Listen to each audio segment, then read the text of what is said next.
కాటదాన్ plastic ఇండస్ట్రీస్కి వెళ్ళారా చీరలు తేవడానికి?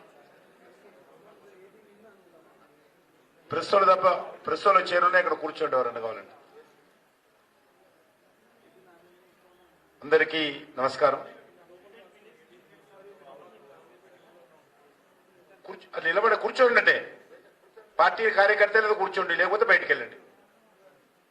పార్టీ కార్యకర్తలు అనేబడే వాళ్ళందరూ కింద కూర్చోండి. కింద కూర్చోలేకపోతే చీరలు తెచ్చుకోండి, ఏం అభ్యంతరం లేదు. కానీ నిలబడకండి. ఎవరు మధ్యలో మాట్లాడదు దయచేసి. వెనక కూడా ఎవరున్నారు? వెనక సైడ్ ఎవరున్నారు? మనోళ్ళు పోలీసు వాళ్ళు కూడా మాట్లాడకండి. ఎవరు కూడా చూడండి ఎవరు మాట్లాడుతున్నారు.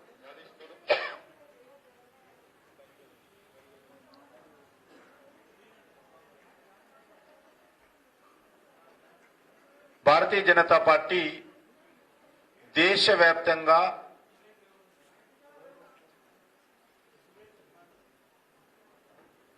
పార్టీ నాయకత్వం అంతా కూడా 24 గంటల పాటు గ్రామాలలో ఉండాలని నిర్ణయం తీసుకోవడం జరిగింది. ఇందులో భాగంగా మన జాతీయ అధ్యక్షులు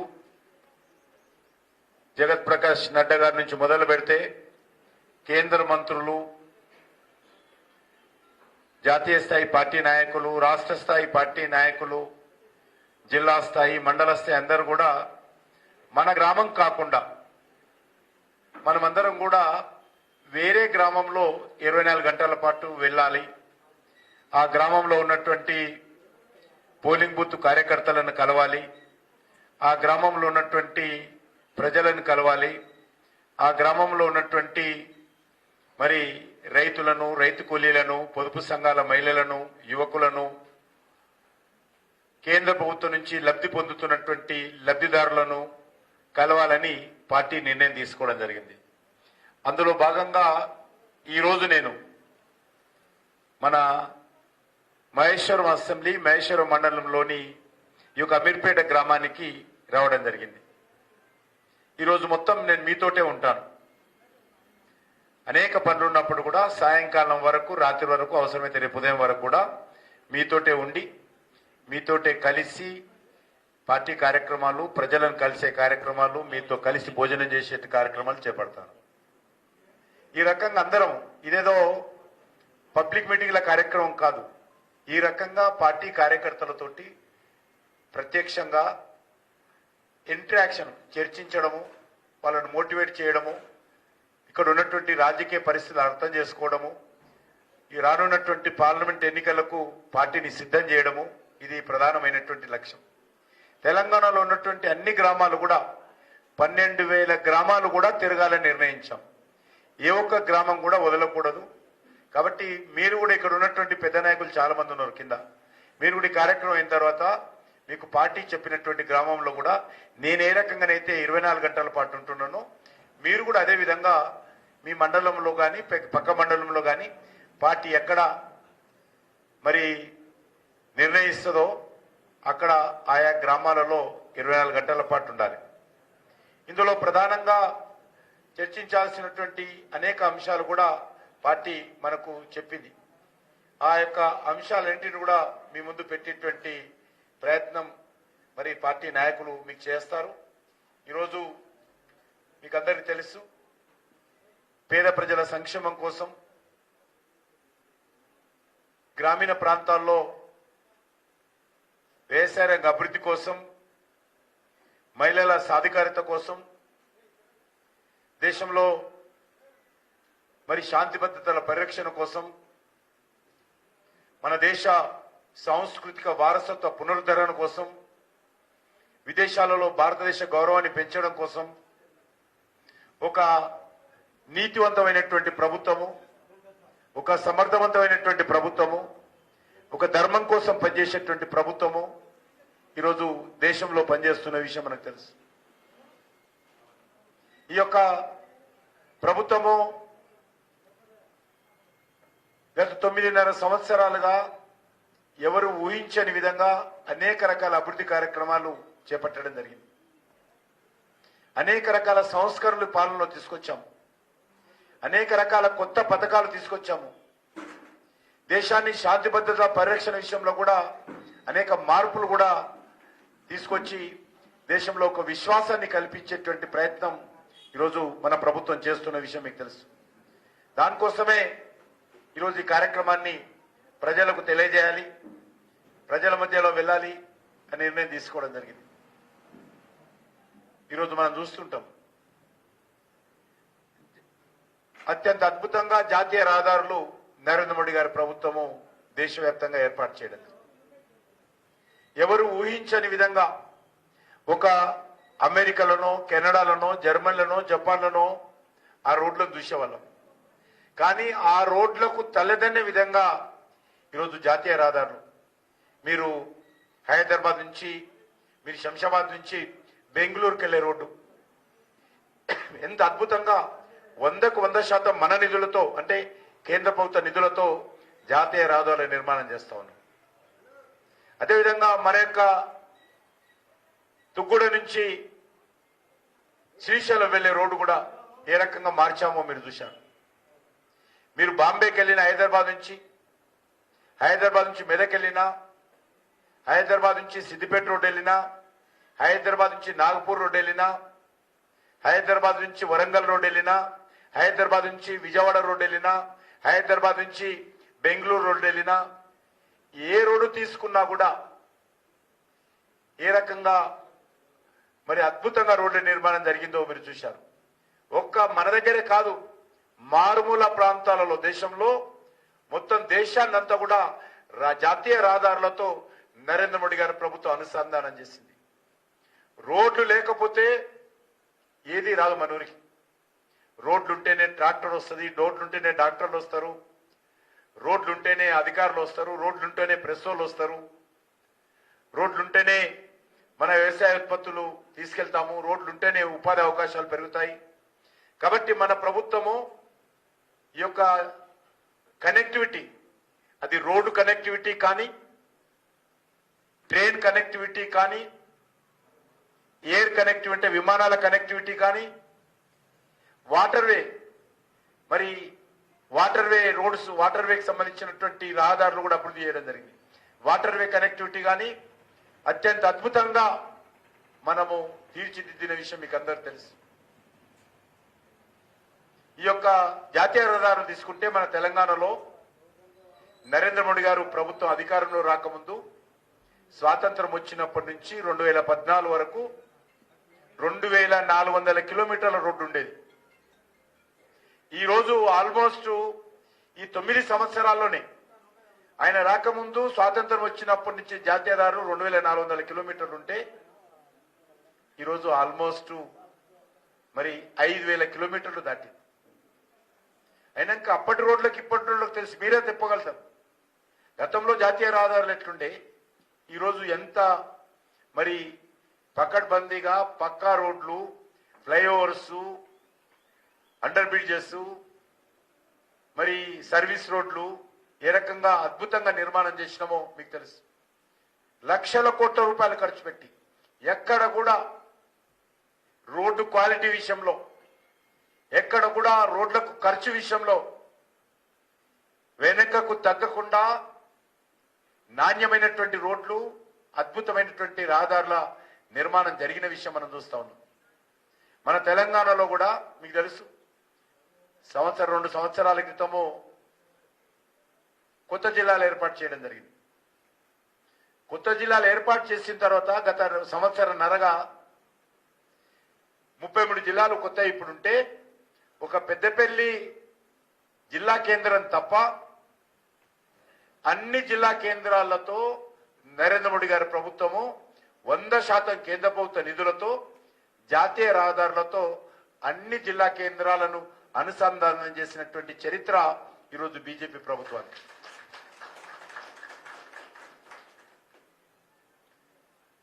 అదేవిధంగా రైతుల సంక్షేమం కోసం మీకు తెలుసు. కాబట్టి ఈ విషయాలను కూడా నేను మిగతా విషయాలు చెప్తాను. ఈరోజు కార్యకర్తలందరినీ కోరేది ఒకటే, మిగతా మన ప్రభుత్వం సాధించినటువంటి విజయాలు అన్ని కూడా నెక్స్ట్ మీటింగ్ లో, పబ్లిక్ మీటింగ్ లో చెప్తాం. ఇక్కడ ఉన్నది మన పార్టీ బూత్ కమిటీకి సంబంధించినటువంటి కమిటీ సభ్యులు మాత్రమే, మీరందరూ బూత్ కమిటీలో పనిచేస్తున్నటువంటి పార్టీ నాయకులు మాత్రమే ఈ సమావేశం. ఇది పబ్లిక్ కార్యకర్తల సమావేశం కాదు. కాబట్టి మీ అందరినీ కోరుతా ఉన్నాను, ఈరోజు మనమందరం కూడా వచ్చే పార్లమెంట్ ఎన్నికల్లో మన పార్టీని విజయ పథాన నడిపించేటువంటి ప్రయత్నం చేయాలి. నిన్న పార్లమెంటులో నరేంద్ర మోడీ గారు మాట్లాడారు, ఎంతమంది చూశారో తెలియదు. మీరు చాలా అద్భుతంగా మరి ప్రతిపక్షాల నోరు మోయించడం జరిగింది. ఈరోజు మన ప్రభుత్వాన్ని అవినీతి ప్రభుత్వమనో, ఈరోజు మన ప్రభుత్వాన్ని కుటుంబ ప్రభుత్వమనో, మన ప్రభుత్వాన్ని అసమర్థత ప్రభుత్వమనో, మన ప్రభుత్వాన్ని కీలుబొమ్మ ప్రభుత్వమనో, మన ప్రభుత్వాన్ని ప్రజాధనం దుర్వినియోగం చేస్తున్న ప్రభుత్వమనో, మన ప్రభుత్వాన్ని చేతగాని ప్రభుత్వమనో ఏ ఒక్కరు కూడా వేలు పెట్టి చూపించలేని విధంగా మన ప్రతిపక్షాలు సైతం కూడా నరేంద్ర మోడీ గారిని ఎవరు కూడా ఈ భూప్రపంచంలో అవినీతి పరుడు అన్నారు. నరేంద్ర మోడీ గారి ప్రభుత్వం భూప్రపంచంలో ఎవరు కూడా అనేక రకాల ఇతర మాటలు తిడతారు, కానీ అవినీతి జరిగిందని కేంద్ర ప్రభుత్వంలో ఎవరు అంత పకడ్బందీతో అంకిత భావంతో నీతి నిజాయితీతో మనం పనిచేస్తాం. కాబట్టి ఈరోజు ధైర్యంగా మనందరం గుండె మీద చేయి చేసుకొని ప్రజల మధ్యలోకి వెళ్ళి ప్రజలందరినీ కూడా సంఘటితం చేయాలి, ప్రజలందరినీ కూడా మద్దతు కూడగట్టుకోవాలి. ఈరోజు చర్చ జరుగుతూ ఉంది, దేశంలో నరేంద్ర మోడీ గారికి ఎన్ని సీట్లు వస్తాయి. ఈరోజు ఎన్నికలు ఏవైతే జరగనున్నాయో, ఎవరు ప్రధానమంత్రి కావాలో ఎన్నికలు కావు, ఏ పార్టీ అధికారంలో ఎన్నికలు కావు, నరేంద్ర మోడీ గారికి ఎంత శాతం ఓట్లు వస్తాయి, ఎన్ని సీట్లు పెరుగుతాయని మాత్రం ఎన్నికలే తప్ప నరేంద్ర మోడీ గారు ఉండాలని దేశ ప్రజలు నిర్ణయించారు. దేశ ప్రజలు ఇప్పటికే నిర్ణయం తీసుకున్నారు. తెలంగాణలో మీ చేవెళ్ల పార్లమెంట్ కాన్స్టిట్యున్సీ నుంచి మొదలు పెడితే పెద్దపల్లి వరకు, ఖమ్మం నుంచి మొదలు పెడితే మరి మహబూబ్ నగర్ వరకు అన్ని ప్రాంతాలలో కూడా వచ్చే పార్లమెంట్ ఎన్నికల్లో తిరిగి నరేంద్ర మోడీ గారే ప్రధానమంత్రి కావాలి, మా ఓటు మేము బీజేపీకే వేస్తాము, మా ఓటు మోడీకే, మా ఓటు దేశం కోసం, మా ఓటు ధర్మం కోసం, మా ఓటు న్యాయం కోసం, మా ఓటు పనిచేసే వ్యక్తి కోసం, మా ఓటు నరేంద్ర మోడీ గారి కోసం, మా పిల్లల భవిష్యత్తు కోసం, దేశ రక్షణ కోసం మేము ఓటు వేస్తామని ఈరోజు దేశ ప్రజలు ఇక్కడే కాదు, కాశ్మీర్ నుంచి కన్యాకుమారి వరకు, అటక్ నుంచి కటక్ వరకు ఎక్కడ వెళ్ళినా కూడా ఒకటే మాట, BJP BJP BJP, Modi Modi Modi. కారణము ఆ రకంగా అంకిత భావంతో పనిచేశాం, కష్టపడి పనిచేశాం. ఏ ఒక్క రోజు కూడా సెలవు తీసుకోకుండా ఈ ప్రపంచంలో ఏదైనా ఒక ప్రధానమంత్రి ఒక 9.5 సంవత్సరాల పాటు జరిగినటువంటి తన ప్రధానమంత్రి సారథ్యంలో ఏ ఒక్క రోజు కూడా సెలవు తీసుకోకుండా పనిచేసినటువంటి ప్రధానమంత్రి భూప్రపంచంలో ఎవరున్నారంటే భారత ప్రధానమంత్రి నరేంద్ర మోడీ గారు ఒక్కరే. కాబట్టి ఆ రకంగా మనం కష్టపడి పనిచేశాం. అనేక రకాల మన మీద ఆరోపణలు వచ్చినా కూడా తట్టుకొని నిలబడ్డాం. కాబట్టి ఈరోజు దేశ ప్రజలందరూ మన వెనుక ఉన్నారు, విశ్వాసంతో ఉన్నారు. ఏ పార్టీని నమ్మడాలా? కాంగ్రెస్ పార్టీ నమ్మడం లేదు. రాహుల్ గాంధీ మీద అసలు ఈ దేశ ప్రజలకి ఎవరికి విశ్వాసం లేదు. రాహుల్ గాంధీ అసలు పోటీలో లేడు. గత పార్లమెంట్ ఎన్నికల్లో ఓడిపోతే 3 నెలలు పోయింది ఇతర దేశాలకు, చెడ్డీలు వేసుకొని బీచ్ల మీద తిరిగింది. ఈసారి ఎన్నికల తర్వాత సంవత్సరం కనిపించాడు దేశం. కాబట్టి నేను మీ అందరినీ కోరేది ఒకటే, విశ్వాసంతో ముందుకెళ్ళాలి. ప్రతి పోలింగ్ బూత్ కమిటీని పటిష్టం చేసుకోవాలి. ప్రతి పోలింగ్ బూత్ లో కనీసము 20 నుంచి 25 మంది కొత్త వాళ్ళని చేర్పించాలి. అందులో ఏ ఒక్కరినే కాదు, ఆ యొక్క పోలింగ్ బూత్ లో ఉన్నటువంటి రైతులు కావచ్చు, ఆ పోలింగ్ బూత్ లో ఉన్నటువంటి చేతి వృత్తులు కావచ్చు, ఆ పోలింగ్ బూత్ లో ఉన్నటువంటి యూత్ కావచ్చు, ఆ పోలింగ్ బూత్ లో ఉన్నటువంటి పొదుపు సంఘాల మహిళలు కావచ్చు, ఆ రకంగా అందరినీ కలిపి ప్రతి పోలింగ్ బూత్ లో ఇప్పుడున్నటువంటి శక్తికి అదనంగా మరొక 25 మందిని చేర్పించేటువంటి కార్యక్రమం చేయాలి. పేరు రాయాలా, నీ పోలింగ్ బూత్లు ఎవరెవరు ఉన్నారు ఓటర్లు తీసుకొని చూడాలా, ఎవరెవరు చేరడానికి అవకాశం ఉందో వాళ్ళ ఇంటికి పోవాలా, కూర్చోవాలా, 1కి 2 సార్లు పోవాలా, 3 సార్లు పోవాలా. ఆ రకంగా ప్రతి పోలింగ్ బూత్ లో కొత్తగా 25 మందిని చేర్పించేటువంటి కార్యక్రమం జరిగింది. ఇప్పుడున్నటువంటి సభ్యులు కాకుండా అదనంగా ఇప్పుడున్నటువంటి వ్యవస్థకు అదనంగా కొత్తగా 25 మందిని మినిమం చేర్పించేటువంటి కార్యక్రమం చేయాలి. అదేవిధంగా రెగ్యులర్ గా పోలింగ్ బూత్ లో ఉన్నటువంటి వాళ్ళు వాట్సాప్ గ్రూప్స్ క్రియేట్ చేసుకోవాలి. మీ పోలింగ్ బూత్ లో ఉన్నటువంటి ఓటర్లది కూడా వాట్సాప్ గ్రూప్ క్రియేట్ చేయాలి. కాబట్టి దయచేసి మీ అందరినీ కోరుతా ఉన్నాను, రానున్న రోజుల్లో ఈ యొక్క 18 సంవత్సరాలు వచ్చే ఏప్రిల్ మొదటి వారానికి 18 సంవత్సరాలు నిండుతారన్నటువంటి వాళ్ళ పేర్లు కూడా ఇప్పుడు ఓటర్ లిస్టులో చేర్పించవచ్చు. ఏప్రిల్ మొదటి వారం లోపల 18 సంవత్సరాలు నిండడానికి అవకాశం ఉన్నటువంటి వాళ్ళందరి పేర్లు ఓటర్ లిస్టులలో నమోదు చేయాల్సినటువంటి అవసరం ఉంది. అదేవిధంగా అందరూ కూడా ప్రతి కార్యకర్త సరళ్ యాప్ డౌన్లోడ్ చేసుకోవాలి. నమో యాప్ చూడాలి. మనం గూగుల్ చూడాల్సిన అవసరం లేదు. మన పార్టీ నాయకులు ఎవరు, మన పార్టీ కార్యక్రమాలు ఏంటి, కేంద్ర ప్రభుత్వ పథకాలు ఏంటి, రైతుల గురించి కేంద్రం ఏం చేస్తుంది, మహిళల గురించి ఏం చేసింది, యువకుల గురించి ఏం చేస్తా ఉంది, దేశ రక్షణ విషయంలో ఏం చేస్తా ఉంది, దేశ ఆర్థిక వ్యవస్థ గాడిన పెట్టడం కోసం ఏం చేశాము, ఈరోజు నిత్యావసర వస్తువులు పెరగకుండా ఏ రకంగా ఈరోజు స్థిరంలో ఉంచాం మనము. దేశంలో ఎప్పుడు ఎన్నికలు జరిగినా ఎన్నికలకు ముందు ఎంతమందికి తెలుసో లేదు కానీ ఎన్నికలకు ముందు చర్చ జరిగేది నిత్యావసర వస్తువులు ధరలు విపరీతంగా పెరిగాయి అని ప్రచారం జరిగేది. ఈరోజు సంతోషం ఏంటంటే 9.5 సంవత్సరాల తర్వాత కూడా నిత్యావసర ధరలు తగ్గినాయి కానీ ఎక్కడ కూడా పెరగలే. నిత్యావసర వస్తువులు అసలు ఇష్యూ లేదు. నిత్యావసర వస్తువుల గురించి ప్రతిపక్షాలు కూడా మాట్లాడే పరిస్థితి లేదు. ఎందుకంటే లెక్కలు ఉన్నాయట, మనం బ్లాక్ అండ్ వైట్ కనిపిస్తా ఉంది. ఎక్కడ అవినీతి లేదు, ఎక్కడ ఒక న్యాయపేస దుబారా లేదు. అన్ని వర్గాలకు మేలు చేసేటువంటి ప్రయత్నం చేసినాం. కరోనా సమయం వస్తే కోట్లాది మంది ప్రజల ప్రాణాలు కాపాడినటువంటి మరి ఒక మంచి నాయకత్వం ఈరోజు మన దేశంలో ఉండింది కాబట్టి ఆ యొక్క కరోనా అరికట్టగలిగాం. కాబట్టి మీ అందరిని కోరుతా ఉన్నాను, మనమందరం కూడా మన గ్రామంలో మరి పాత కార్యకర్తలు ఎవరున్నారు, అనంతయ్య కనిపిస్తలేడు, ఏడున్నాడు, ఉన్నాడా? పాత కార్యకర్తలందరినీ కూడా కలవాలి. అందరి యొక్క భాగస్వామి వచ్చేటువంటి ఎన్నికల్లో చేయాలి. ఈ గ్రామంలో సర్పంచులు చాలా మంది మొదటి నుంచి మనకు గెలిచారు.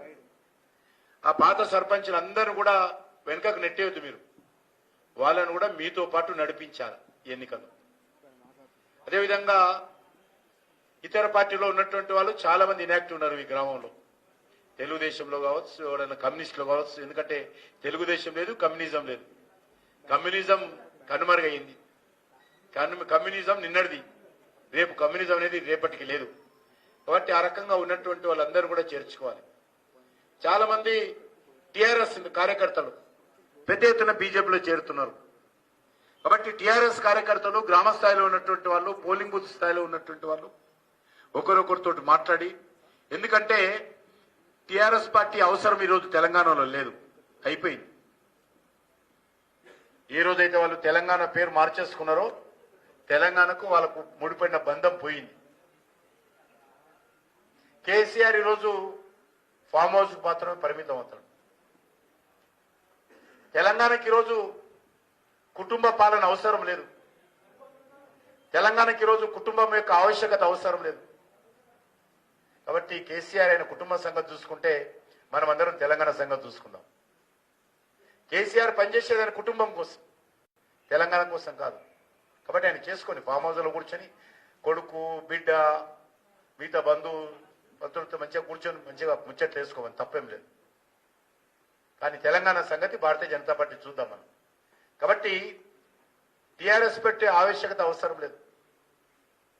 ఎన్నికల్లో రెండే ప్రధానమైనటువంటి, రాహుల్ గాంధీ ప్రధానమంత్రి కావాలా, నరేంద్ర మోడీ గారు ప్రధానమంత్రి కావాలా? ప్రధానమైనటువంటిది. నక్కకు నాగలోగా అనుకున్నంత తేడా ఉంది ఈరోజు మరి రాహుల్ గాంధీకి, నరేంద్ర మోడీ గారికి. కనుచూపు మేరలో కూడా లేదు, ఏ సర్వేలో కూడా. కాబట్టి తిరిగి నరేంద్ర మోడీ గారు ప్రధానమంత్రి అయ్యేది ఖాయం. కానీ మన చెవెలలో మనకి ఎంత మెజార్టీ రావాలి? మన యొక్క మహేశ్వరం అసెంబ్లీలో మరి ఎంత మెజార్టీ రావాలి? 1,00,000 ఓట్లు వచ్చే మన తప్ప కాదు. మన శాసనసభ ఎన్నికల్లో మీరందరూ కష్టపడినందుకు మనకు 1,00,000 ఓట్లు వచ్చినాయి. ఇది ఆసమాజం కాదు. ఈ అసెంబ్లీలో మొదటిసారి అన్ని ఓట్లు వచ్చాయి. మనం వచ్చేటువంటి పార్లమెంట్ ఎన్నికల్లో కూడా మరి మంచి మెజార్టీ ఈ పోలింగ్ బూత్ల నుంచి, ఈ పోలింగ్ బూత్ లో మెజార్టీ వస్తేనే మన ఎంపీ గెలుస్తారు. మన ఎంపీ గెలిస్తేనే మోడీ గారు ప్రధానమంత్రి అవుతారు. కాబట్టి ఆ రకంగా ముందు నేను గెలవాలి, నా బూత్లో గెలవాలి, నా బూత్లో మెజార్టీ రావాలి. నేను ఎప్పుడే కోరుతా ఉన్నాను, ప్రతి బూత్లో కూడా 100 ఓట్లు పోలవుతే 51 ఓట్లకు తగ్గకుండా బీజేపీకి రావాలి. సరేనా? 100 ఓట్లు పోలేదు ఎన్ని రావాలా? 51 ఓట్లు మినిమము ఎవరికి రావాలా? 100 ఓట్లు పోలవుతే 51 ఓట్లు బీజేపీకి పోలవాలి. ఎవరైనా 70% ఓట్లు తెస్తే వాళ్ళందరికీ సన్మానం ఇస్తారు. బీజేపీ స్టేట్ ఆఫీస్ చెప్తున్నాను, ఈ గ్రామం సంబంధించి మిగతా గ్రామం అర్థం చేయలేదు కాబట్టి ఈ గ్రామం నేను వచ్చేవాడు. ఈ గ్రామంలో ఎవరైతే 70% ఈ బూతులు తీసుకుంటారో అద్భుతాలని మన టీవీలో ముందు సన్మానం చేస్తారు. బీజేపీ సిద్ధమా? అద్భుత అధ్యక్షుడు చేసేది ఎవరైనా సిద్ధమా?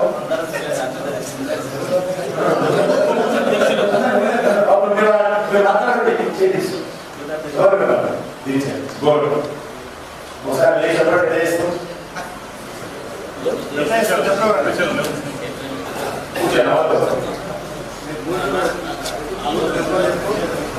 చేతులు కట్టుకోవద్దు. కేసీఆర్ దగ్గర చేతులు కట్టుకోవాలి, బీజేపీ చేతులు కట్టుకోవాలి.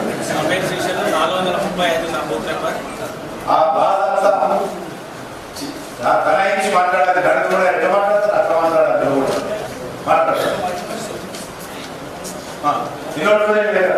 630. మొన్న ఎన్ని వస్తాయి? 181. ఇప్పుడు ఎన్ని వస్తాయి? ఇప్పుడు 250. 50 వస్తాయి కదా. ఎన్ని ఒట్టు పోలేదు? 300 కావాలి. 500 పోలేదు. మొన్న 500 పోలేదు. 500 పోలేదు. ఇప్పుడు ఎన్ని వస్తాయి? 250 వస్తాయి. అంటే సరిగ్గా 50% లెక్క ఇచ్చారు.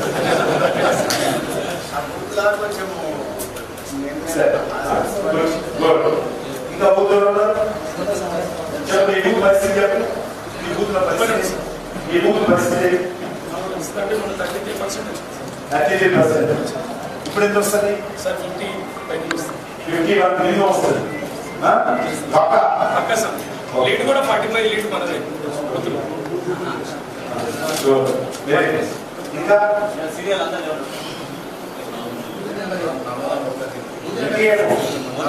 నా దగ్గర మాట్లాడు, బయట మాట్లాడు. ప్లీజ్. నా పేరు వరకలంక 400 నాకు 185 కొంచెం తక్కువ వచ్చినాయి మా దాంట్లో. ముస్లిమ్స్ కూడా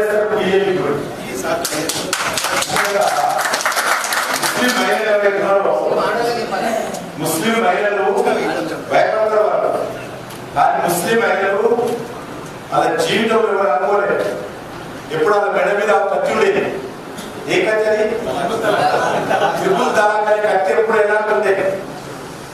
ఎప్పుడు అనుకుంటే ఆ కత్తి ఆ మెడ మీద పడలేదు. కానీ ఈరోజు నరేంద్ర మోడీ గారు ఈ దేశంలో ఉన్నటువంటి 10 కోట్ల మంది ముస్లిం ఆడబిడ్డలు, తల్లులు, మాతృమూర్తులకు సంబంధించినటువంటి మెడల మీద ఉన్నటువంటి త్రిపుల్ తలాక్ అనేటువంటి కత్తిని పక్కకు తీసేసి వాళ్ళకు అండగా నిలబడేటువంటి వ్యక్తి సోదరుడు నరేంద్ర మోడీ గారు. కాబట్టి ముస్లిం మహిళలు చాలా మంది రోజు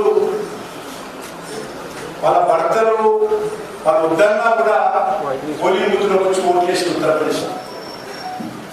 కాబట్టి ఈ ఎన్నికల్లో కూడా నరేంద్ర మోడీ ఎన్నికల్లో కూడా నరేంద్ర మోడీ గారు మళ్ళీ ఏదైనా పొరపాటు అయితే కాంగ్రెస్ పార్టీ ఎప్పుడు వచ్చినా కూడా మన త్రిపుల్ తలాక్ సంబంధించినటువంటి రక్షణ కల్పిస్తుంది. కాబట్టి ముస్లిం మహిళలందరూ కూడా ఒక ఆలోచన చేస్తున్నారు, మా నరేంద్ర మోడీ గారు పోతే మా మీద త్రిపుల్ తలాక్ పేరుతో మా కత్తితో మా మెడలు నడుపుతుంది కాంగ్రెస్ పార్టీ ప్రభుత్వం. కాబట్టి మేము నరేంద్ర మోడీ గారిని రక్షించుకుంటాము అనేటువంటి చర్చ కాలేజీలో చదివిన అమ్మాయిలు, ముస్లింల అమ్మాయిలు వాళ్ళు చర్చిస్తున్నారు, సెమినార్స్ పెట్టుకుంటున్నారు, గ్రూపులు పెట్టుకుంటున్నారు. కాబట్టి ముస్లిం మహిళల యొక్క ఓటు కూడా నరేంద్ర మోడీ గారిని కూడా కట్టుకోవాలి. ఎందుకంటే కాంగ్రెస్ పార్టీ మళ్ళీ వస్తే ముస్లింలందరినీ కూడా వాళ్ళు ఒంటింటి కుందేలుగా లేక పిల్లలకు జన్మనిచ్చేటువంటి యంత్రాలుగా బయట తిరగకుండా, ఉద్యోగాలు చేయకుండా, వ్యాపారం చేయకుండా, హక్కులు లేకుండా గత 75 సంవత్సరాలుగా ముస్లిం మహిళలను తొక్కిపెట్టినటువంటి చరిత్ర కాంగ్రెస్ పార్టీ. కాబట్టి ముస్లింల హక్కులను పునరుద్ధరించి వాళ్ళను కూడా సాటి మహిళగా, ఒక ఆడబిడ్డగా, ఒక చెల్లిగా, ఒక తమ్ముడుగా భావించి ఈరోజు నరేంద్ర మోడీ గారు వాళ్ళందరికీ రక్షణ కల్పించారు. కాబట్టి ముస్లిం మహిళలు కూడా తీసుకో మెజార్టీ తీసుకోవాలి.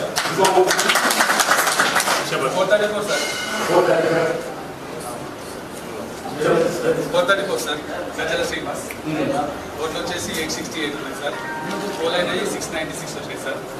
868 సార్. 868 పోలేదు సార్ ఉన్నాయి సార్. టోటల్ 696 వచ్చినాయి సార్. పోల్ అయినాయి 696 వచ్చినాయి. 248 వచ్చినాయి సార్ బీజేపీకి. సార్ 4 మెజార్టీ వచ్చినాయి సార్. అవును సార్, అన్ని పార్టీలు కాదు. ఇప్పుడు అంతకన్నా ఎక్కువ చేస్తారు సార్. 70% చేస్తారు సార్. 50% అడిగినా 70% ఇస్తాను. అయితే నేను తప్పకుండా సన్మానం ఇస్తాను సార్, తప్పకుండా. అదేవిధంగా వచ్చేసి 433 మనకు ఓట్లు మొత్తం పోలైనాయి. 2960 ఓట్లు పోలైనాయి. మన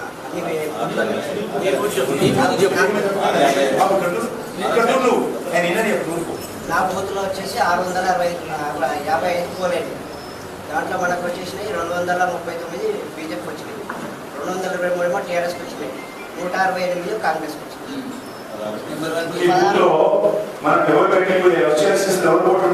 వచ్చే ఎలక్షన్లో మన ఇప్పుడున్న పరిస్థితుల్లో మన బూత్ సైజ్ అందరం కలిసి ఎక్కువ ప్రధానంగా మనకే ఉన్నది. ఏ రెండు పార్టీల మధ్య కాంగ్రెస్ బీజేపీ ఉంటారు. ఫస్ట్ ఉంటాం 433లో మనకే ఫస్ట్ ఉంటాం. అది ప్రకటన చేసుకున్నా, ఈ స్టేట్మెంట్ ఇచ్చినా ఇద్దరు కుమ్ముకాయ, కాంగ్రెస్ టీఆర్ఎస్ కుమ్ముకాయ, బీజేపీకి బలం లేదు, మేము ఇద్దరు పోటీ చేస్తాం. ఎక్కడేసుకుంటున్నారు పోటీ? పేపర్లలో పోటీ పడుతున్నారు. కాంగ్రెస్ టీఆర్ఎస్ ప్రచారంలో పోటీ పడుతున్నారు. కాంగ్రెస్ టీఆర్ఎస్ అంటే బీఆర్ఎస్ పార్టీ పెట్టుకోవడంలో పోటీ పడుతున్నారు, ఒకరినొకరు తిట్టుకోవడంలో పోటీ పడుతున్నారు. కానీ ప్రజల్లో మనమే ఉన్నాం. ఫస్ట్ ఉంటాం మనమే. ఫస్ట్ ఉంటావా? 139 మనకి 40%. ఇప్పుడు మనకు దాదాపుగా 80% ఇవ్వాలనుకుంటున్నాం. 80%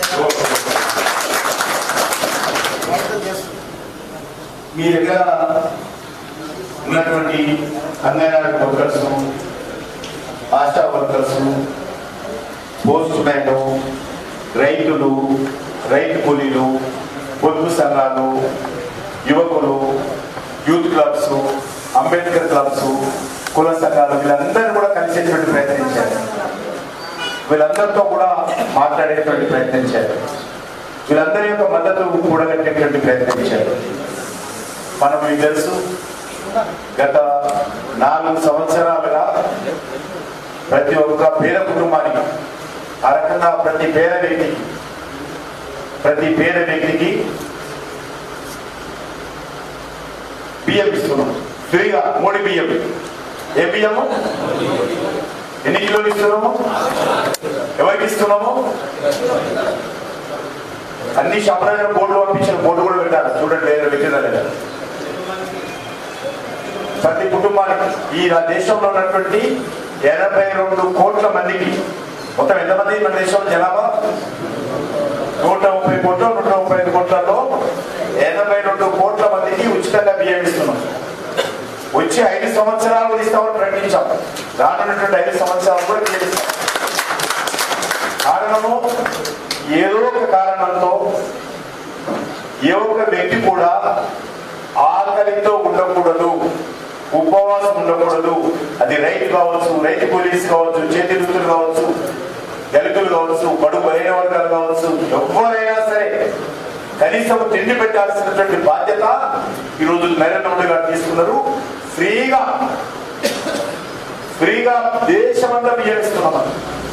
ప్రపంచంలో 82 కోట్ల మందికి ఉచితంగా ఫుడ్ గ్రేడ్ అంటే ఉచితంగా బియ్యం లేకపోతే తిండికి తెలుస్తున్నటువంటి ఏకైక దేశము ప్రపంచంలో అతిపెద్ద food grade, free food grade ఇస్తున్నటువంటి దేశం ప్రపంచంలో భారతదేశంలో మనం చేస్తాం. ప్రపంచంలో అంత పెద్ద స్కీమ్ ఇంప్లిమెంట్ చేస్తాం. కాబట్టి వాళ్ళందరినీ కలవాలి. ఈరోజు రైతులకు కూడా మోడీ పైసలు ఏమంటారు అంటారా? కరెక్ట్ గా టెన్షన్ గా ఒక్కరోజు అటు ఇటు లేకుండా రైతుల అకౌంట్ లో పైసలు వేసేది ఎవరు? మోడీ. ఇంకా ఎవరే ఇప్పుడు వచ్చిన ప్రభుత్వం చూసినా 6 గ్యారెంటీ అని గ్యారెంటీ చూపిస్తున్నారు. గ్యారెంటీల పేరుతో రాహుల్ గాంధీ తెలంగాణలో గ్యారెంటీ చేస్తాం. రైతు బంధు పైసలు వచ్చినాయా? అవి కూడా చాలా కూడా వచ్చినాయి. రైతుల అప్పు మాఫీ అవుతుందా? ఉండండి. రైతుల అప్పు మాఫీ కాలేదు, రైతు బంధు అందరికీ చేరలేదు. ఈరోజు మహిళలకు 2500 రూపాయలు ఇచ్చాడా? ఏమంటారు దాన్ని? ఏమన్నా మహాలక్ష్మి, గృహలక్ష్మి, మహాలక్ష్మి అది మర్చిపోయారు. ఏ లక్ష్మి వాళ్ళు కూడా మర్చిపోయారు. ఇప్పుడు ఆయన ఒకటే సేవ, ముఖ్యమంత్రి గారు ఢిల్లీకి హైదరాబాద్ ఈరోజు అదే కాంగ్రెస్ నాయకులు ఇప్పుడు ఏం చేస్తున్నారు తెలుసా? ఢిల్లీకి సూట్ కేసులు వస్తున్నారు. కాంగ్రెస్ నాయకులు ఏం చేస్తున్నారు? తెలంగాణలో బిల్డర్స్ దగ్గర, రియల్ ఎస్టేట్ వ్యాపారస్తుల దగ్గర, కంపెనీల దగ్గర బెదిరించి డబ్బులు వసూలు చేసి సూట్ కేసులు ఢిల్లీకి మోస్తున్నారు. ఎందుకంటే కాంగ్రెస్ పార్టీకి దిక్కులేదు కదా. తెలంగాణ కర్ణాటక రెండే, మొత్తం ఈ 2 రాష్ట్రాల నుంచి మొత్తం దేశంతో నడుపుతున్నారు. ఇప్పటికీ అప్పుల పాలన పోయినారు మహాప్రభు అంటే కాంగ్రెస్ గెలిచేందుకు మనకు పెద్ద పనిష్మెంట్ అయింది. కాబట్టి ఈరోజు నేను కోరుతా ఉన్నాను, మనం అందరం కూడా కష్టపడి బూత్లో పనిచేయాలి. బూత్లో 25 మంది కొత్త వాళ్ళని చేపిస్తారా? చెప్పండి. ఒక్కొక్క బూత్లో చెప్పండి. 25 మందిని ఎన్నికల లోపల ఈ నెల లోపల చేపించాలి. కొత్త ఈ యొక్క ఫిబ్రవరి ఎండింగ్ లోపల చేపించాలి. నెక్స్ట్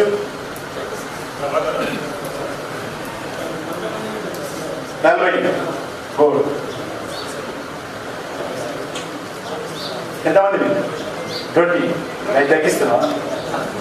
సరే పక్క అంటే ఎవరెవరు ఉంటారు? పోయి ఉంటారు అని చెప్పండి. ఆయన చెప్తాడు. ఆయన బూత్ ప్రెసిడెంట్. అవతల పట్ల తీసుకొస్తావా? టీఆర్ఎస్ అయితే తీసుకొస్తారు. ఎందుకంటే వాళ్ళ భవిష్యత్తు లేదు. నిరాశ నిస్పృహలో ఉన్నారు. వాళ్ళ భవిష్యత్తు అంధకారంలో ఉంది. కాబట్టి టీఆర్ఎస్ వస్తారు, తీసుకోండి. టీఆర్ఎస్లోనే కాదు, నేను ఒకటే కొడతాను, వేరే పార్టీలకి వస్తేనే పార్టీ బలపడవు. గ్రామాలలో రైతులు ఉంటారు, ఏ పార్టీకి సంబంధం లేనటువంటి వాళ్ళు. వివిధ సంఘాలు, అంబేద్కర్ సంఘాల్లో ఉంటారు, పొదుపు సంఘాలలో ఉంటారు, మరి వాళ్ళు విద్యార్థులు ఉంటారు. వాళ్ళని ఒక టార్గెట్ కూడా చేయాలి. వేరే పార్టీలు వస్తేనే పార్టీ బలపడదు, తప్పుడు అనుకున్న సంకేతం. దేశంలో ఏమనుకుంటారంటే వేరే పార్టీలకి రాజీనామా చేసి ఇంకో పార్టీ చేస్తే పార్టీ బలపడుతుంది. కానీ నా కాన్సెప్ట్ అది కాదు. ఏ పార్టీకి సంబంధం లేనటువంటి వాళ్ళు ఈ దేశంలో, ఈ రాష్ట్రంలో 95% మంది ఉంటారు. 5% మంది రాజకీయాల్లో ఉంటారు. మిగతా 95% ఏ రాజకీయ పార్టీలో ఉంటారు. మనం ఆ 95% టార్గెట్ చేసి తీసుకోవాలి. కాబట్టి ఏ పార్టీకి సంబంధం లేనటువంటి వాళ్ళు ఉంటారు, వాళ్ళు కూడా తీసుకోవాలి. రాజకీయ నాయకుడు అంటే పుట్టుకతో ఎవరు రాజకీయ నాయకుడు కాదు. అంటే ఇప్పుడు రాహుల్ గాంధీ పుట్టుకతో రాజకీయ నాయకుడు, కేటీఆర్ పుట్టుకతో రాజకీయ నాయకుడు, మనం అయితే కాదెవరం. కొంతమంది ఉన్నారు వాస్తవమే. ఇప్పుడు రాహుల్ గాంధీ పుట్టుకతో రాజకీయ నాయకుడు అయ్యాడు, కేటీఆర్ పుట్టుకతో ఆయన తండ్రి రాజకీయ నాయకుడు కాబట్టి ఈయన తండ్రిని అడ్డం పెట్టుకొని కేటీఆర్ ఎమ్మెల్యే అయ్యాడు,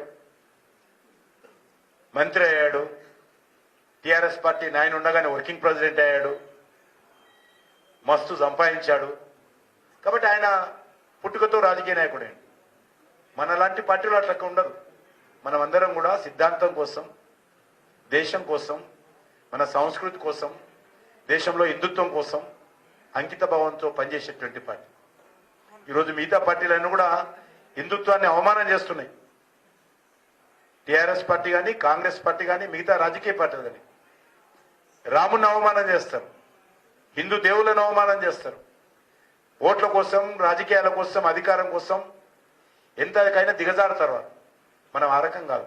మనం అన్ని మతాలను గౌరవిస్తాము, హిందుత్వాన్ని కూడా గౌరవిస్తాం. మిగతా వాళ్ళు అన్ని మతాలను గౌరవిస్తారు, హిందుత్వాన్ని అవమానం చేస్తారు. అన్ని మతాలను గౌరవిస్తారు వాళ్ళు, మిగతా రాజకీయ పార్టీలు, కానీ హిందుత్వాన్ని అవమానం చేస్తారు. మన పార్టీ అట్లా కాదు. అన్ని మతాలను గౌరవిస్తాము, హిందుత్వాన్ని రక్షించుకుంటాం. కాబట్టి ఖచ్చితంగా రానున్న రోజుల్లో మనము ఈ యొక్క భారతీయ జనతా పార్టీని పటిష్టం చేసుకోవాలి. అన్ని పోలింగ్ బూత్ స్థాయిలో ముందుకెళ్లాల్సినటువంటి అవసరం ఉంది. ఆ దిశలోనే ప్లాన్ చేయండి. ఈ రోజు వరకు నుంచి ఎన్నికలు ఎప్పుడైతే తెలుసు కదా, ఎప్పుడు చెప్తారా? ఎప్పుడు జరిగితే ఎన్నికలు, పార్లమెంట్ ఎన్నికలు ఎప్పుడు ఉండొచ్చు అందారా? అది ఎలక్షన్ కమిషన్ నిర్ణయిస్తుంది, మన చేతిలో ఉండదు. డేట్ ఎప్పుడు ఉంటుంది అనేది మన కరెక్ట్ డేట్ చెప్పలేం, కానీ షెడ్యూల్ ప్రకారం ఏప్రిల్ మొదటి వారంలో జరుగుతాయి. కాబట్టి ఏప్రిల్ మొదటి వారం వరకు కూడా మనం అందరం కూడా పూర్తి సమయం ఇచ్చి పనిచేయాలి. ఎక్కడ పనిచేయాలి? ఎక్కడ? మీ బూతులలో పనిచేయాలి. 1కి 2 సార్లు ఓటర్లను కలవాలి రోజు. ఓ రోజు పొదుపు సంఘాలను టార్గెట్ చేసుకుని వాళ్ళతో కలవాలి, ఒకసారి రైతులను కలవాలి, రైతు కూలీలను కలవాలి, యువకులను కలవాలి, క్రీడా సంఘాలను కలవాలి, అదే అంబేద్కర్ సంఘం ఉన్నట్టు కలవాలి. ఈ రకంగా టార్గెట్ చేసుకొని, షెడ్యూల్ ప్లాన్ చేసుకొని, కార్యాచరణ ప్రణాళిక రూపొందించుకొని మనం కలవాలి. ఈసారి డబ్బులు పనిచేయవు, గుర్తుపెట్టుకోండి. ఈసారి వచ్చేటువంటి ఎన్నికల్లో డబ్బులు పనిచేయవు. ఏది పనిచేస్తుంది? ఒకటే, మోడీ ఎన్ని వేల కోట్ల రూపాయలు ఖర్చు పెట్టినా కూడా మోడీ యొక్క పనితనం ముందు దిగదురిపే డబ్బులు. కాబట్టి అది కూడా గుర్తుపెట్టుకోండి. ఏ డబ్బులు పనిచేయవు. కాంగ్రెస్ ఎన్ని వేల కోట్ల రూపాయలు ఖర్చు పెట్టినా, రేవంత్ రెడ్డి గారు ఎంత డబ్బులు పంపించినా, కేసీఆర్ ఎంత డబ్బులు పంపించినా ఈ ఎన్నికల్లో డబ్బులు పనిచేయవు. మోడీ గారి చరిస్మా ముందు, మోడీ గారి కష్టం ముందు, మోడీ గారి నాయకత్వం ముందు ఏ డబ్బు పనిచేయదు. అది కూడా గుర్తుపెట్టుకోండి. బాబు ఎవరికైనా ఫోన్ వస్తే బయటకు పోయి మాట్లాడండి. బాబు ఎవరికైనా ఫోన్ వస్తే బయటకు పోయి మాట్లాడండి, లోపల మాట్లాడదు. మీకేం అభ్యంతరం లేదు. అర్జెంట్ ఉంటే అక్కడ ఏదైనా బాయికాడ నీళ్లు గుట్ట మొత్తం కట్టలిట దిగిపోతుంటే బయటకు పోయి మాట్లాడండి. కాబట్టి దయచేసి మీ అందరినీ కోరుతాను, ఈసారి డబ్బులు కూడా పనిచేయవు. అనుకుంటుండొచ్చు బీజేపీకి డబ్బులు లేవు, మేము చాలా డబ్బులు ఇస్తాము, అధికారం మా చేతిలో ఉంది, మొత్తం యంత్రాంగం అంతుంది. ఏ యంత్రాంగం పనిచేయదు. నువ్వు ఏ యంత్రాంగం మీద నమ్మావో, ఏ ప్రభుత్వ యంత్రాంగం ఉందో ఆ యంత్రాంగం అంతానే ఈరోజు నరేంద్ర మోడీ గారు కొట్టేస్తారు. ఈ రాష్ట్రంలో ఉన్నటువంటి అధికారులు ఎవరైతే ఉన్నారో, ప్రభుత్వ యంత్రాంగం అవుతున్నదో, మొత్తం యంత్రాంగంలో 90% ఈరోజు నరేంద్ర మోడీ గారి నాయకత్వాన్ని కోరుకుంటున్నారు. 90%. కాబట్టి ఎవ్వరికి మనకు భయపడాల్సిన అవసరం లేదు. నువ్వు ఎవరిని కలువు, ఏ చౌరస్తాల కలువు, ఏ రైల్వే స్టేషన్ల కలువు, ఏ ఇంట్లో కలువు, ఏ బస్ స్టాండ్ల కలువు, ఏ ఆఫీసుల కలువు, ఎక్కడైనా ఒకటే చర్చ వచ్చే ఎన్నికల్లో ఎవరు? మోడీ. కాబట్టి ఆ దిశలో మనం అందరము పనిచేద్దాం. నేను మీ అందరినీ కోరుతా ఉన్నాను, ఐక్యమత్యంతో పనిచేయండి, కష్టపడి పనిచేయండి. ఎన్నికలు బీజేపీ కోసం కావు, నేను మళ్ళీ చెప్తున్నాను, ఎన్నికలు మోడీ గారి కోసం కావు, ఈ ఎన్నికలు దేశం కోసం జరుగుతున్నాయి. ఎన్నికలు ఓటు ఎవరి కోసం వేయాలి? దేశం కోసం వేయాలి. ఈ ఎన్నికలు దేశ అభివృద్ధి కోసం వేయాలి. ఈ ఎన్నికలు దేశ భవిష్యత్తు కోసం వేయాలి. ఎన్నికలు మోడీ గారి ప్రధానమంత్రి చేయడం కోసమో, లేకపోతే ఇక్కడ చేవలలో బీజేపీ కార్యకర్త ఎంపీ గెలవడం కోసమో కాదు. అది సెకండ్ ఫ్యాక్టర్. మనము నేషన్స్ ఫస్ట్ పార్టీ, దేశాన్ని ముందుగా చూసేటువంటి పార్టీ మన పార్టీ. మన పార్టీ కంటే, మన పార్టీ నాయకుడు కంటే మనకి ఏది ముఖ్యమో? మన పార్టీ కంటే, మన నాయకుడి కంటే మనకు ముఖ్యము దేశము, దేశ ప్రజలు. మనకు అది ముఖ్యం. కాబట్టి ఈరోజు ఓటింగ్ కూడా అదృష్టవశాత్తు దానికోసం అడుగుతున్నాం. మనం దేశ భవిష్యత్తు కోసం, మన పిల్లల భవిష్యత్తు కోసం. దేశం ఈరోజు గాడిన పడ్డది, ఆర్థిక వ్యవస్థ గాడిన పడ్డది, అధిక ధరలు స్థిరంలో ఉన్నాయి, దేశంలో పెట్టుబడులు వస్తా ఉన్నాయి, శాంతి భద్రతలు బాగున్నాయి, కర్ఫ్యూ లేవు, బాంబు పేలులు లేవు, ఆర్డీఎక్స్ లేదు, AK-47 లేవు, మత కళాలు లేవు, వరుస బాంబు పేలులు లేవు. ఈరోజు పాకిస్తాన్ ISI లేదు ఇక్కడ, మొత్తం కూకటి వేలతో పెకిలించేశాం మనం. ఉక్కు పాదంతో పాకిస్తాన్ యొక్క ISI ఉగ్రవాదాన్ని అణిచివేశాం మనం. శాంతి భద్రతలు బాగున్నాయి, జమ్మూ కాశ్మీర్లో బాగున్నాయి, హైదరాబాద్ లో బాగున్నాయి, దేశమంతా బాగుంది.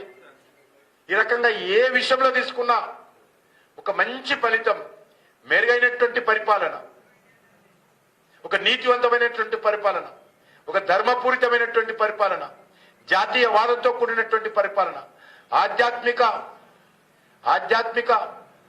చింతనను పెంచేటువంటి పరిపాలన, ఒక ఆధ్యాత్మిక పునర్వైభవం తీసుకొచ్చేటువంటి పరిపాలన. మనకు తెలుసు రామ జన్మభూమి ఎన్ని సంవత్సరాల పోరాటమో, అటువంటి జన్మభూమి సమస్యను కూడా మనం పరిష్కారం చేశాం. ఎవరు ఊహించలే, మనమంతా అదృష్టవంతులం. రామ జన్మభూమి కోసం 500 సంవత్సరాలుగా పోరాటాలు జరుగుతా ఉంది. కానీ ఈరోజు మన కళ్ళ ముందే రామ జన్మభూమి సమస్యకు పరిష్కారమైంది. మన కళ్ళ ముందే అక్కడ భూమి పూజ జరిగింది, మన కళ్ళ ముందే ప్రాణ ప్రతిష్ఠ కూడా జరిగింది. కాబట్టి మనం అదృష్టవంతులం. ఎంతో మంది చనిపోయారు, వందల మంది. 500 సంవత్సరాలుగా అనేక పోరాటాలు జరిగాయి, అనేక ఉద్యమాలు జరిగాయి. సాధువులు సంతులు చంపారు. అప్పుడు విదేశీ దురాక్రమణదారులే సాధువు సంతులను చంపారు. అక్కడ స్వాతంత్రం కంటే ముందే రామభక్తులను చంపారు. కానీ ఈరోజు ఒక రక్తపు చుక్క చిందకుండా, మోడీ గారి నాయకత్వంలో ఒక నిరసన కార్యక్రమం లేకుండా 140 కోట్ల మంది ప్రజలను ఏకం చేసి అద్భుతంగా ఈరోజు భవ్యమైనటువంటి దివ్యమైనటువంటి రామ మందిర నిర్మాణం చేసి ప్రాణ ప్రతిష్ఠ చేసుకున్నటువంటి నాయకత్వము ఈరోజు భారతీయ జనతా పార్టీ దేశానికి ఇచ్చింది.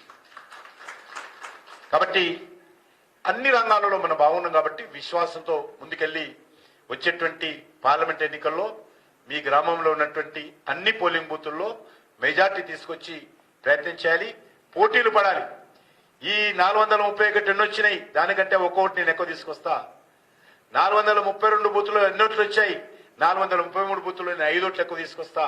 అట్లా ఒక ఆరోగ్యకరమైనటువంటి ఒక హెల్తీ కాంపిటీషన్తో ప్రజల మద్దతు కూడగట్టి, ప్రజలకు నప్పజెప్పి, అన్ని విషయాలను ఒప్పించి మెప్పించి మనము ఈరోజు పార్లమెంట్ ఎన్నికల్లో మన గెలుపుకు మీరందరూ ప్రయత్నం చేయాల్సిందిగా మీ అందరినీ కోరుకుంటూ సెలవు తీసుకుంటున్నాం.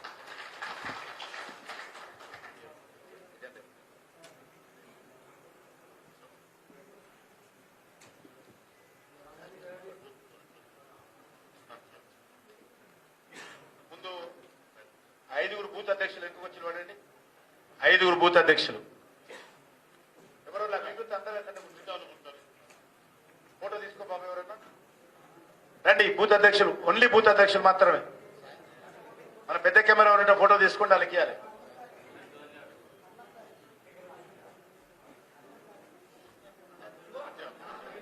అమీర్పేట అంటే ఏంది చెప్పండి? అమీర్పేట అంటే అర్థం ఏంది? అంటే ఏంది? ధనవంతుల పేట ఇది. అమీర్పేట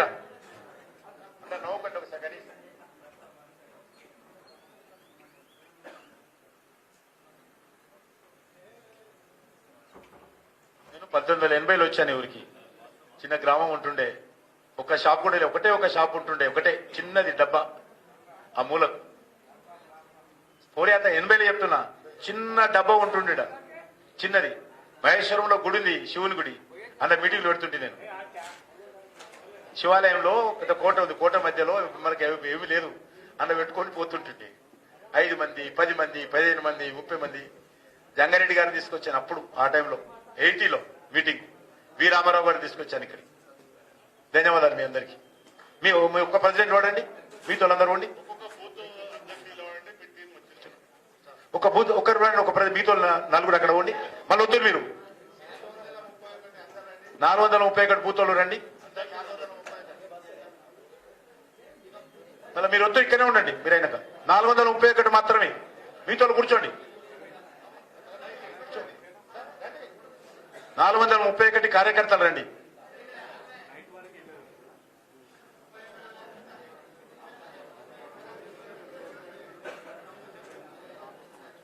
మధ్యలో మాట్లాడొద్దు బాబు దయచేసి. ప్రెస్ వాళ్ళు తప్ప